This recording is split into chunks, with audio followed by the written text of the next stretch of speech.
seja bem-vindo a mais um vídeo. Eu sou Matheus Pucci e Max Verstappen venceu seu quarto grande prêmio em casa em 2021. Se você não está entendendo, foram dois na Áustria, que é a casa da Red Bull, mas a torcida laranja acaba invadindo. Teve um na Bélgica, que é onde ele nasceu, e agora o da Holanda. O da Bélgica tudo bem que a gente bota o asterisco porque não teve corrida, né? Foi mandrake essa vitória aí. Mas agora na Holanda ele venceu. Um traçado sinuoso, difícil de ultrapassar, mas que é muito legal para os pilotos. Muitas variações de curvas, alta velocidade em alguns pontos, mas no geral ele é travado. E claro, a estratégia contou muito. Se você acompanhou a corrida do início ao fim, viu que na verdade o Sérgio Pérez acabou fazendo muitas ultrapassagens, ganhando posições também em box, para conseguir terminar na oitava posição.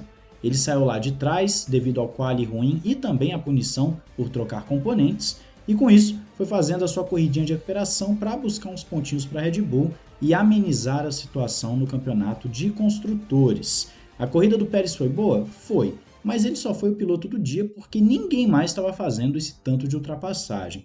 Porque no geral a corrida foi mais morna mesmo, foi mais estratégica, foi aquele lado em que uma pessoa que às vezes não está acostumada com a Fórmula 1 não consegue ver um grande motivo para assistir a corrida, né? Mas eu vou pegar as palavras do Sérgio Civerli, que colocou lá no Twitter, que a corrida de hoje ela foi um prato cheio para quem é fã de Fórmula 1 e entende o esporte de uma forma um pouco diferente, consegue ver além das ultrapassagens. Nem sempre uma boa corrida ou uma corrida interessante e que você não tem certeza do que vai acontecer é uma corrida cheia de ultrapassagens, nem sempre.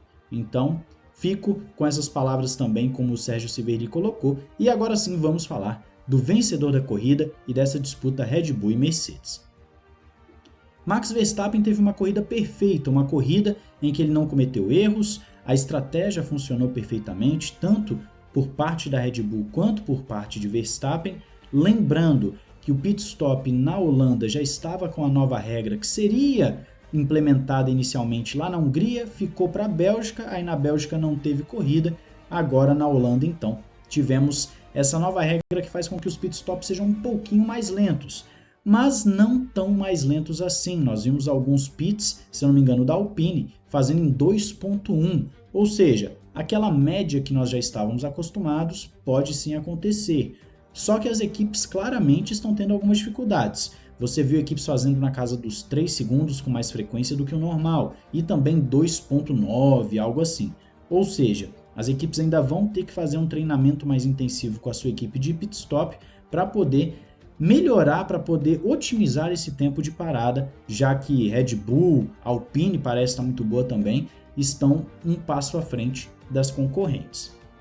Mas voltando a Verstappen, a estratégia funcionou perfeitamente, se defenderam da Mercedes nos dois pitstops e isso fez com que Hamilton ficasse sem muito o que fazer. Ele tinha que contar com o erro do Verstappen ou às vezes com o retardatário atrapalhando demais o Verstappen.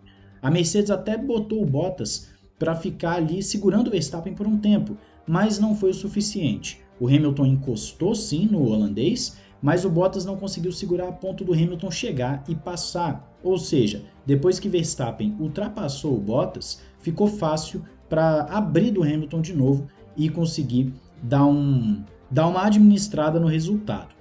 Em nenhum momento Verstappen foi efetivamente ameaçado por Lewis Hamilton. Hamilton não ficou, por exemplo, a 1 segundo do Verstappen para poder utilizar a asa. O Hamilton não teve uma chance clara de ultrapassagem. Não teve nenhum momento em que a corrida foi ameaçada a nível de colocar roda com roda. A única coisa que poderia acontecer era realmente algo nos boxes ou um erro do Verstappen. Então, nesse aspecto, a corrida foi mais morna, mas a estratégia deu o tom de imprevisibilidade até o final. Até porque, quando chegou o ponto em que o Hamilton parou nos boxes para depois tentar a volta mais rápida e conseguiu, inclusive, ali já estava bem no finalzinho, o pneu do Hamilton estava acabado, ele não tinha condições de alcançar o Verstappen. Então, foi uma vitória em casa bem tranquila, mas também imponente, porque mostra que Red Bull e Mercedes estão novamente pau a pau, estão novamente num nível muito próximo. Algumas pessoas falam que a Mercedes é superior, outras falam que a Red Bull é superior. Eu sou da opinião de que varia de pista para pista. Em alguns momentos a Mercedes é levemente superior, em outros a Red Bull. É claro que a Áustria foi uma circunstância fora da curva, porque a Red Bull dominou de forma assim absurda, mas já era esperado. porque na Áustria a Red Bull realmente anda muito bem. A gente sabe que o motor Honda funciona melhor que o Mercedes na Áustria por conta da altitude.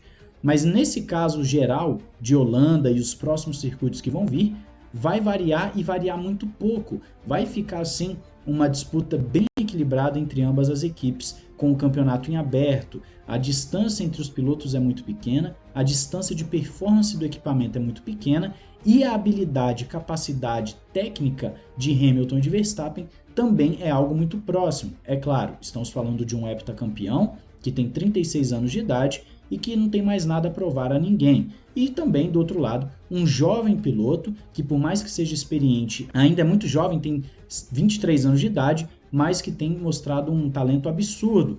E os dois estão se equiparando, eles estão equivalentes na performance mostrada com os seus carros. Isso chama bastante atenção. O que Hamilton tem de trunfo é a parceria com Bottas, que tem funcionado melhor. Você começa a estudar ouvindo uma playlist de lo-fi, mas precisa se concentrar. Desligue a tela do celular, mas continue ouvindo.